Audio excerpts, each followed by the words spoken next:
नमस्ते दोस्तों, कहानी रेडियो प्रोग्राम में आप सबका स्वागत है।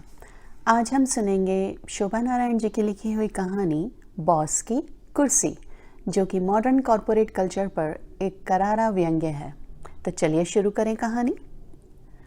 मिस्टर मल्होत्रा की गाड़ी कंपनी के अहाते में रोज की तरह अंदर घुसी तो दरबान ने आदतन गाड़ी को सैल्यूट मारा। दरबान मल्होत्रा साहब की गाड़ी पहचानता था। जितने बड़े साहब उतनी बड़ी गाड़ी और उतना ही बड़ा सैल्यूट, चुस्त मुस्तैद। अन्य साहब लोगों की छोटी छोटी गाड़ियों के लिए दरबान कुर्सी से केवल उठने का उपक्रम करता था, और कभी तो वह भी नहीं। मिस्टर मल्होत्रा गाड़ी की पिछली सीट पर पूरे आराम से फैले बैठे नजर आते, कभी अखबार पढ़ते, कभी अपने मोबाइल पर बतियाते।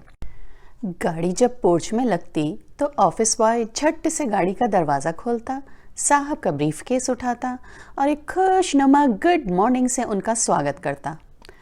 अनमने भाव से अपने मातहतों की गुड मॉर्निंग का जवाब देते हुए मिस्टर मल्होत्रा अपने कमरे में घुसते।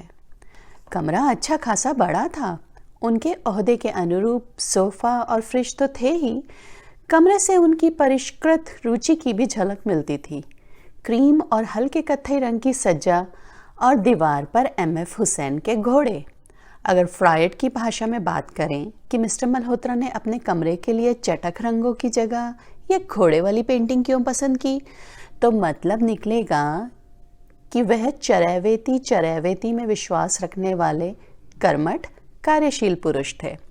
जिंदगी उनके लिए एक दौड़ प्रतियोगिता थी जिसमें वे निरंतर दौड़ रहे थे। रोज की तरह मिस्टर मल्होत्रा अपनी गद्देदार घूमती कुर्सी पर बैठे। सामने की दीवार पर लगे घोड़ों पर अनायास उनकी दृष्टि गई। करोड़ों की पेंटिंग है ये। जिस तरह के लोग इस कमरे तक पहुंचते थे वे उस पेंटिंग की कीमत जानते थे। यह एक अच्छा इन्वेस्टमेंट था, और कंपनी ने जब यह पेंटिंग खरीदी थी तब एम.एफ. हुसैन की कीमत आज की हदें नहीं छू रही थी। गुड बार्गेन, उन्होंने सोचा। यही उनका जीवन दर्शन था। मार्केट की उन्हें समझ थी। डिमांड और सप्लाई तो पुरानी बातें हो चुकी थी। आजकल तो डिमांड पैदा करो और मार्केट में कूद जाओ। You should get a lead on your competitors, you know. अपनी कंपनी के रंगरूटों को वो यही सलाह देते थे। मिस्टर मल्होत्रा किसी बी स्कूल नहीं गए थे। जो कुछ सीखा काम के दौरान सीखा था। Hands on experience is more important than any degree from the best of schools, वे अपने मातहतों को यही समझाते। वे खुद इसका जीता जागता उदाहरण थे। आज अपनी मेहनत, सूझबूझ, लगन और ईमानदारी से कंपनी के बोर्ड में एकमात्र ऐसे डायरेक्टर हैं जो ना तो मालिकों के दोस्तों में से हैं और ना रिश्तेदारों में से। उनकी शैक्षिक पृष्ठभूमि देखें तो उनके पास एक कस्बाई कॉलेज के स्नातक की डिग्री भर है, बाकी 40 साल का अनुभव है।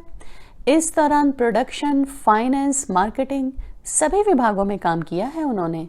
आज जिस पद पर वे हैं उसे कंपनी की की पोजीशन कहा जा सकता है। बजाज साहब यानी कंपनी के चेयरमैन के दाएं हाथ हैं mister Malhotra. Mister Malhotra company में अपना महत्व और जिम्मेदारी दोनों बखूबी समझते थे। आधा जीवन यहीं बिता दिया था। अब वे स्वयं को कंपनी का पर्याय समझने लगे थे। इस उम्र में जब उनके संगी साथी सेवानिवृत्त हो घर गृहस्थी की टहल बजाने में नए सिरे से जुड़ गए थे, मिस्टर मल्होत्रा के दिमाग में रिटायरमेंट की बात दूर दूर तक कहीं नहीं थी। कंपनी के लिए वे अभी अनावश्यक नहीं हुए थे, नहीं तो दूध से मक्खी की तरह बाहर फेंकने में कंपनी को ज्यादा समय नहीं लगता। ये बात मिस्टर मल्होत्रा अच्छी तरह जानते थे। आज का दिन मिस्टर मल्होत्रा के लिए बहुत व्यस्तता भरा था। बोर्ड मीटिंग से पहले कंपनी सेक्रेटरी को हिदायतें देनी थी नए शेयर इशू के बारे में। फाइनेंस डिपार्टमेंट के वाइस प्रेसिडेंट को बुलाकर बात करनी है कि किस आधार पर उन्होंने नए शेयर का दाम निर्धारित किया है। एजेंसी की अत्यंत गोपनीय रिपोर्ट उनके सामने रखी थी। सारे फाइनल टचेस तो मिस्टर मल्होत्रा ही देते रहे हैं, मसला चाहे कोई भी रहा हो। कुछ एक शेयर ब्रोकर से भी बात करनी है। मार्केट में उनके शेयर का भाव ऊंचा रहे, ये कोई छोटी मोटी बात तो नहीं थी। मिस्टर मल्होत्रा जानते हैं कि शेयर के भाव कैसे उठाए गिराए जाते हैं। It is a managed show. Mister Malhotra मन ही मन मुस्कुराए। कंपनी के कुछ नए प्रोजेक्ट्स की जानकारी मीडिया में कुछ इस तरह आनी चाहिए जैसे ब्रेकिंग न्यूज़ हो। कंपनी के नए शेयर इशू को लेकर इतना हाइप पैदा हो जाए कि पहले ही दिन शेयर ओवर सब्सक्राइब हो जाए। इसी सारी उधेड़-बुन में थे मिस्टर मल्होत्रा। मिस्टर बजाज जानते थे कि मल्होत्रा के रहते सब कुछ ठीक ठाक ही चलेगा और वे चैन की नींद सो सकेंगे। इंडस्ट्री का सबसे बड़ा शेयर इशू ला रहा था बजाज ग्रुप और उसकी सफलता पर कंपनी की साख टिकी थी। इस दिन ऑफिस में खूब गहमा गहमी थी। मिस्टर कपूर, जो बजाज ग्रुप में सीनियर वाइस प्रेसिडेंट थे, मिस्टर मल्होत्रा के साथ ये शेयर इशू मैनेज कर रहे थे। चाटुकारिता उनकी नस नस में भरी थी। वैसे मन ही मन वे स्वयं को मिस्टर मल्होत्रा से किसी तरह कम नहीं समझते थे। बस एक चांस उन्हें भी मिल जाए तो वे दिखा दें कि वे भी किसी से कम नहीं हैं। पर ये साला मल्होत्रा जब तक ये कुर्सी से चिपका है उन्हें चांस नहीं मिल सकता। ऊपर से पूरी तरह शालीनता का लबादा ओढ़े मिस्टर कपूर मिस्टर मल्होत्रा से कह रहे थे, साहब कमाल कर दिया आपने तो। 1 महीने में हमारे शेयर का भाव जिस उछाल पर आया है वह आप ही के बस की बात है। सुना है आपने नए पावर प्रोजेक्ट का डील भी मिनिस्ट्री से इतने सस्ते में क्लिंच करा दिया कि बजाज साहब खुद हैरान थे। कपूर की बात सुनकर मिस्टर मल्होत्रा बस थोड़ा सा मुस्कुराए। अब वे सब करने के लिए उन्हें कितने पापड़ बेलने पड़े, ये सब अंदर की बातें हैं। मन तो कर रहा था कि कहें, उल्लू के पट्टे, तू जो कह रहा है वह सोच नहीं रहा, तो इन सरकारी गधे की औलादों को जैसे जानता नहीं। मिस्टर कपूर भी कहना चाह रहे थे, सब जानते हैं, खर्चा किया होगा करोड़ का, क्लेम किया होगा 1.5 का, हमाम में साले सब नंगे हैं, ऊपर से नीचे तक सब के सब बेईमान। बजाज के सारे हेरा फेरी के काम ये मल्होत्रा ही तो करता है। कल बोर्ड मीटिंग है। सीनियर होते हुए भी मिस्टर कपूर बोर्ड के सदस्य नहीं हैं। वे मन महसूस कर रह जाते हैं। बोर्ड मेंबर होना उनके लिए परम गौरव की बात है। अब तो जैसे यह उनके जीवन का लक्ष्य बन गया है। पत्नी कहती, कभी तो 4-5 दिन की छुट्टी लो, कहीं घूमने चलें, ऑफिस और घर, बस और तो कुछ आप जानते ही नहीं। पर मिस्टर कपूर ने सारे निजी कार्यक्रम उस दिन तक के लिए स्थगित कर दिए हैं जब वे कंपनी के एग्जीक्यूटिव डायरेक्टर बनेंगे। कहीं उनकी अनुपस्थिति में कोई अवसर, कोई चांस आए और उससे वे हाथ न धो बैठें। 7 साल बाद तो घूरे के भी दिन फिरते हैं। कपूर साहब के भी दिन फिरे और सचमुच चांस आ गया। ऐसे जैसे आसमान से कोई धूमकेतु बिना किसी चेतावनी के। बोर्ड मीटिंग के ठीक 2 दिन पहले मिस्टर मल्होत्रा जब अपने कमरे में पहुंचे और कुर्सी पर बैठे ही थे कि सामने MF हुसैन के घोड़े उन्हें भागते हुए नजर आने लगे। ऐसा लगा कि पेंटिंग से निकलकर वो उन पर चढ़ आए हों और उन्हें रौंद रहे हों। एकदम डिसओरिएंटेड से थे वे। जब उनकी सेक्रेटरी ने मे आई कम इन की मुद्रा में अंदर झांका तो पाया साहब अपनी कुर्सी पर शिथिल पड़े हैं, एकदम बेजान जैसे। पूरा ऑफिस हरकत में आ गया। आनन फानन बोर्ड मीटिंग की सारी जिम्मेदारी मिस्टर कपूर पर आन पड़ी। सेकंड इन कमांड जो थे। मिस्टर कपूर ने अपनी पत्नी को फोन किया, राज ऑफिस में देर होगी आज, मल्होत्रा अस्पताल में है, दिल का दौरा पड़ा है। वैसे तो मैं देख ही रहा था पर कुछ पॉइंट्स ऐसे हैं जिसकी जानकारी मल्होत्रा को ही थी। बड़ा काइया है साला, काम मुझसे कराता रहा पर क्रेडिट उसे मिले इसलिए उसने कुछ चीज़ों से मुझे दूर ही रखा। इसलिए आज मैं सारी फाइल्स देखकर ही घर आऊँगा। पत्नी समझदार थी। पति की सफलता उनकी सफलता है। पति की खुशी में पत्नी भी खुश थी। एक दिन निकल गया। मल्होत्रा भी अंडर ऑब्जर्वेशन थे। मिस्टर कपूर सारा दिन ऑफिस में अलग अलग विभागों से सूचनाएं लेते रहे।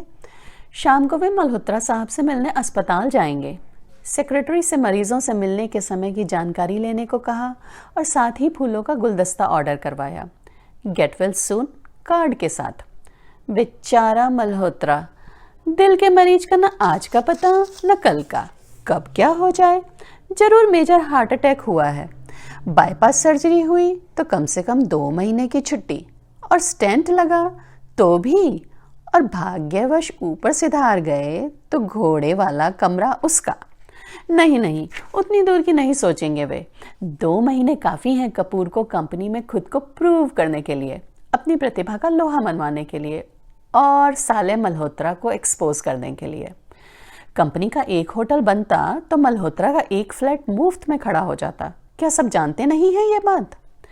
पर बजाज साहब का ब्लू आइड बॉय चहेता मल्होत्रा जिस सिंहासन पर अब तक विराजमान रहा है, उस पर से गिराने का अवसर अब कपूर के हाथ आया है। वो कहते हैं ना, भगवान के घर देर है अंधेर नहीं है।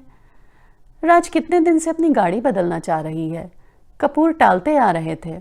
उन्हें मालूम था यह दिन भी आएगा। अब उनको नई गाड़ी मिल जाएगी तो अपनी होंडा का वह पुराना मॉडल अपनी कंपनी से बुक वैल्यू पर खरीद लेंगे और राज को गिफ्ट कर देंगे। कपूर ने सोच लिया था, उन्हें एसयूवी पसंद है, manly car, macho look, surface grip तो इन्हीं गाड़ियों का बेस्ट है।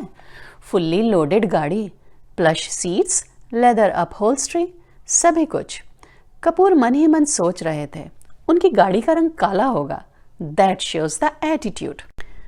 मिस्टर कपूर की नई गाड़ी फर्राटे से डीएनडी फ्लाईओवर पर दौड़ रही थी कि तभी चपरासी ने फूलों का गुलदस्ता उनकी मेज पर लाकर रख दिया। साहब गाड़ी लगवाऊं? अस्पताल जाएंगे ना? हाँ हाँ, फूल गाड़ी में रखो, मैं आ रहा हूँ। मिस्टर कपूर की तैयारी पूरी थी। अस्पताल में मिलने वालों की भीड़ से घिरी थी मिसेस मल्होत्रा, गोरी, थोड़ी मोटी, कानों में लकदक हीरे, छोटे गुलगुले हाथों में 3-3 अंगूठियां, चमकते हुए सॉलिटेयर्स। एक रात का जागरण उनके चेहरे पर साफ झलक रहा था, पर फिर भी वे उपस्थित जनता को मिस्टर मल्होत्रा के बीमार होने से लेकर अब तक की घटनाएं उत्साहपूर्वक बता रही थीं। जी, आप सबकी दुआएं हैं। ऑफिस वालों ने तुरंत हॉस्पिटल पहुंचा दिया। 24 घंटे आईसीयू में रहे। लाख लाख शुक्र है भगवान का। हम तो सोच रहे थे एंजियोग्राफी होगी। जी, दिल का दौरा पड़ा है, यही ख्याल हमें भी आया, पर जी अब फिक्र की कोई बात नहीं है। मिस्टर कपूर ने अपने चेहरे की निराशा को यथासंभव छिपाते हुए कहा, यह तो बहुत ही अच्छा हुआ, पर फिर भी मैडम मैं तो कहूँगा साहब को आराम करना चाहिए। इधर बहुत मेहनत कर रहे थे वो। चेंज के लिए छुट्टी लेकर आप लोग कहीं रिलैक्स कराइए। मिस्टर कपूर अफसर को हाथ से निकलता देख उदास होने लगे थे। जी, ये माने तब ना, मैं तो इतने दिनों से कह रही हूँ। कहते हैं शेयर इशू के बाद छुट्टी लेंगे। आप कहकर देखिए, आइए इनसे मिल लीजिए। हाँ, फूल यहीं छोड़ दीजिए, वो क्या है ना, कमरे में अलाउड नहीं है। भारी कदमों से मिस्टर कपूर मिसेस मल्होत्रा के साथ कमरे में पहुंचे। मिस्टर मल्होत्रा अधलेटे टेलीविजन देख रहे थे। आज वे मिस्टर कपूर से बड़े तपाक से मिले, बड़े अपनेपन से। कपूर, ऑफिस की मिस्टर कपूर वाली औपचारिकता भुलाकर वे कह रहे थे। आज सुबह मिस्टर बजाज आए थे। उन्होंने कल की बोर्ड मीटिंग अब 2 दिन के लिए पोस्टपोन कर दी है। जनरल बॉडी मीटिंग की तारीख पर इसका कोई असर नहीं पड़ेगा। मैं परसों ऑफिस आऊँगा। मैनू पता लग गया तो 2 दिन बड़ी मेहनत की है, सारा काम समेट देता। पर सर, कपूर रोने रोने हो आए थे। बड़ी मुश्किल से आवाज़ को संभालते हुए वे कह रहे थे, आपको कुछ दिन रेस्ट करना चाहिए। उस दिन ऑफिस में कैसी हालत थी आपकी। ऑफिस की सारी टेंशन आपने अपने सिर पे ले रखी है। Give yourself a break sir, मैं हूं ना, बोर्ड मीटिंग मैं संभाल लूंगा, कपूर ने कहा। मिस्टर मल्होत्रा सब समझ रहे थे। ये घाघ है तो मैं महाघाघ, किसको उल्लू बना रहा है तू कपूर। ऊपर से संभ्रांत दिखने वाले मल्होत्रा की निजी सोच का हर वाक्य गालियों से शुरू होकर गालियों पर ही खत्म होता था। साला हरामी, मैं छुट्टी ले लूं और सारी मलाई ये हजम कर ले, शेयर इशू का सारा क्रेडिट दे दूं मैं इस उल्लू के पट्टे को।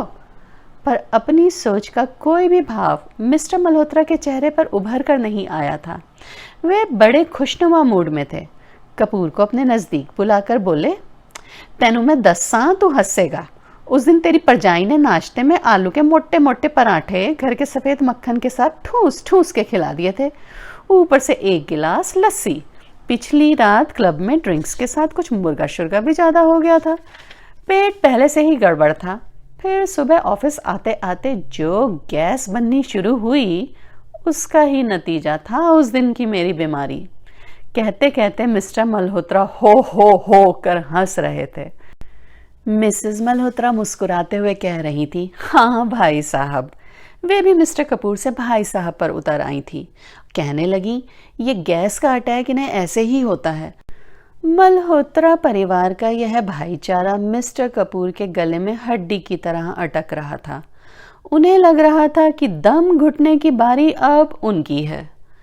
मिलने का समय खत्म होने को था। मिस्टर कपूर कमरे के बाहर थे। सुबह से काम में जुटे थे, खाने तक का समय नहीं मिला था। यकायक काफी थका हुआ महसूस कर रहे थे मिस्टर कपूर। मन किया यहीं कुर्सी पर बैठकर 2 मिनट सुस्ता लें, फिर घर चलें। तो ये थी आज की कहानी। बताइए आपको कैसी लगी।